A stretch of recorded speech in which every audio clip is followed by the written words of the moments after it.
Then we move into the 18th century and kind of leave the 17th century behind in some ways, but a lot of the things that we've begun to see in the 17th century we're going to see the fruit of in the 18th century as a lot of those developments continued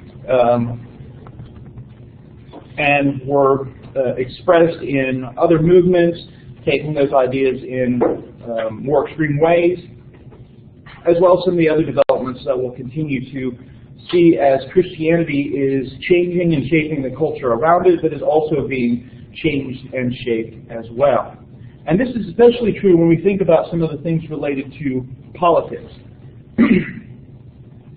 Christianity, since the 4th century, has been tied up with the political sphere. And in many respects, of course, it's important to see that Christianity, in a sense, has always been a political movement. Even in the 3 centuries before Christianity was a tolerated religion in the Roman Empire, the positions Christians were taking often had political consequences. Even in the New Testament, much of what is being said has political undertones.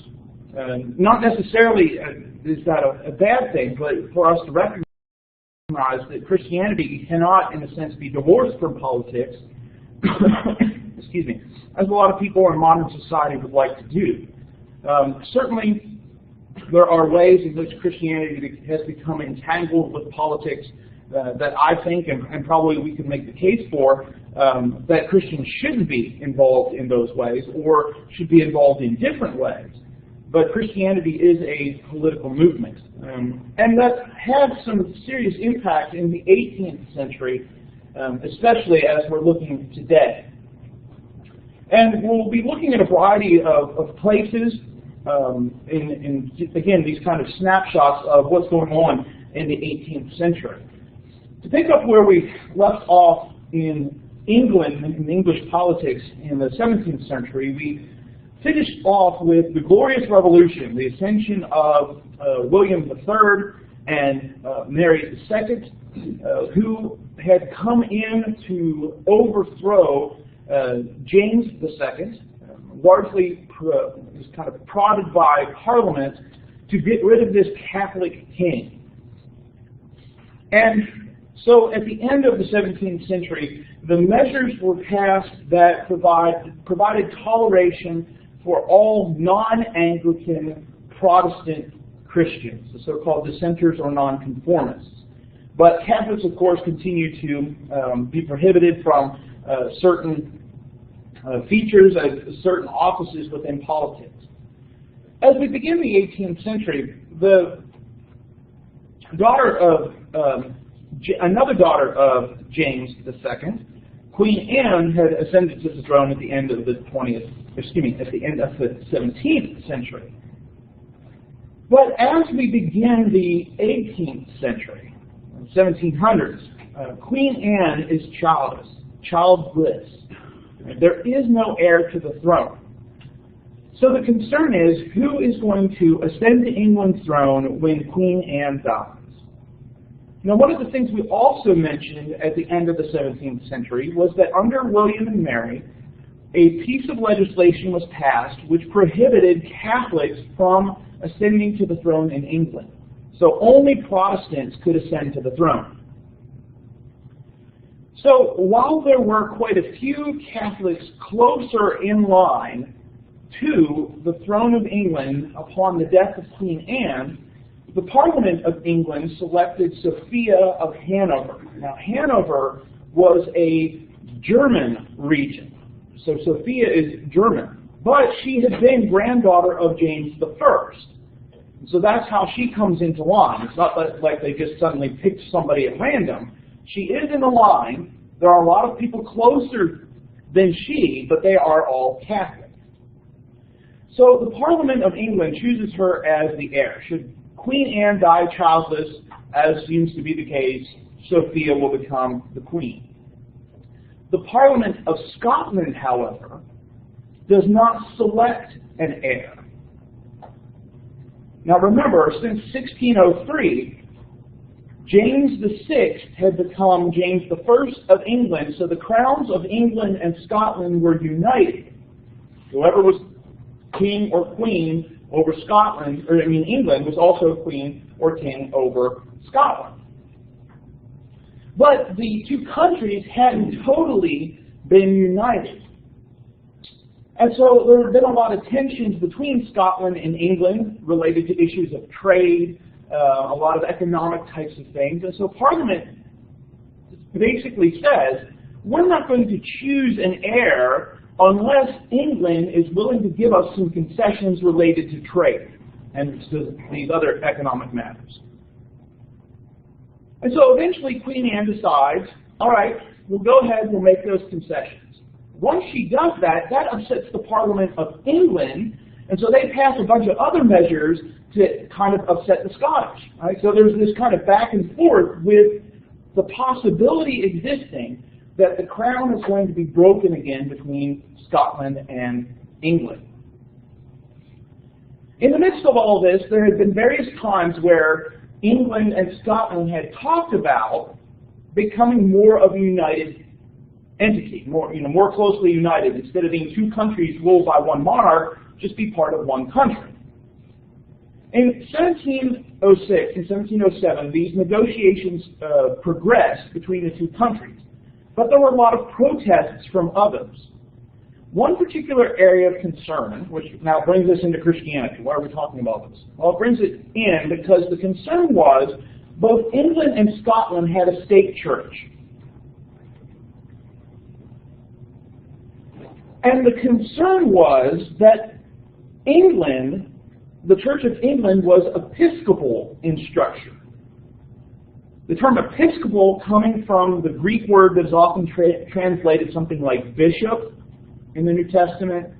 And so it had a structure very similar to Catholicism. There was a bishop over different regions, and then finally at the top of the hierarchy, the Archbishop of Canterbury, and technically the monarch as well. The Church of Scotland, however, was Presbyterian in structure. The Presbyterian Church, the Church of Scotland. And we talked about this, of course, that the church was governed by groups of elders. So instead of having one single powerful leader in a hierarchy that went up to one single powerful leader, the Presbyterian Church was organized in these kind of governing boards of elders in a hierarchy like that. The concern is, especially for the Scots, that the Church of England would try to force the Scots to adopt the Episcopal model. And so, they don't want to become Anglicans. They don't want to, get rid of the Presbyterian structure.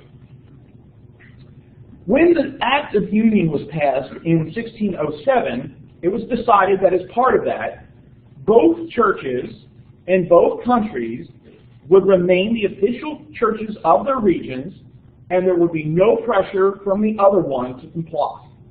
So the Church of England was kind of prohibited from forcing the Scottish to become Anglican. The Scots were kind of, England had the greater power, but the same kind of thing. The Scots couldn't force the English to become Presbyterian.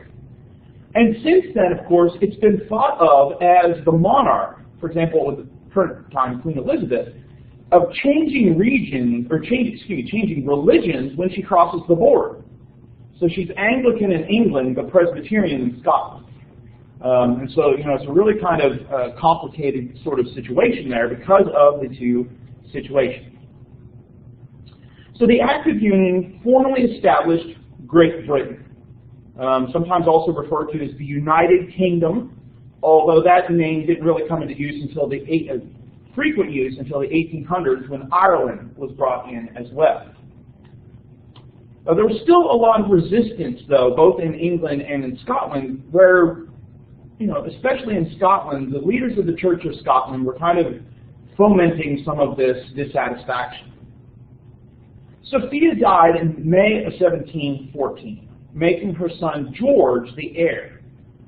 Anne would die several months later in August of the same year. And as we mentioned when we were finishing up the 17th century, George I of Hanover becomes king. Technically, as we noted, 52nd in line for the throne. There were 51 people, Catholics, who were closer, but George is the closest Protestant heir. Not everybody supports George, however.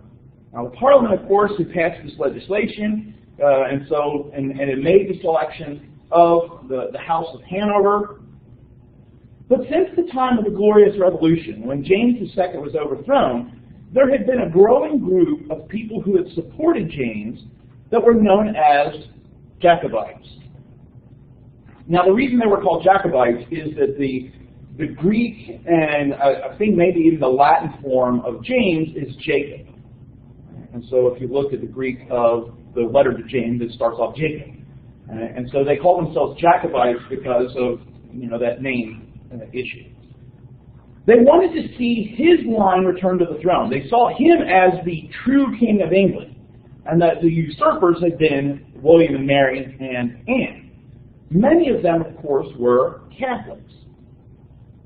Now, the Jacobite cause found some support among disgruntled Scots, not because they were Catholic or interested in Catholicism, but they did not support the House of Hanover, and these were people that hadn't really supported the Act of Union. James II died in 1701, but in 1715, as George was ascending to the throne, Jacobites put their support behind his son, also named James Stuart, who would have been James III, who was living in exile in France and had been there since his father had abdicated the throne. And so when George ascends to the throne, James Stuart, or as he would be called, the Old Pretender, asserted his right to the throne. He said, that I'm the one who should be the king. This rebellion that takes place in 1715, largely in Scotland, ultimately failed. In 1745, the Jacobites would try again, this time rallying their cause around James's son, Charles Stuart, also known as Bonnie Prince Charlie, or the Young Pretender. Neither of these rebellions had any success, although this one in 1745 was closer to succeeding. In some cases, the Jacobite cause, and both James Stuart and Charles Stuart, had received some recognition from places like France and Spain, and even some of the popes, but really nowhere else. Well, of course, the Scottish, as we already mentioned. And so largely, this attempt to reinsert James's line fails.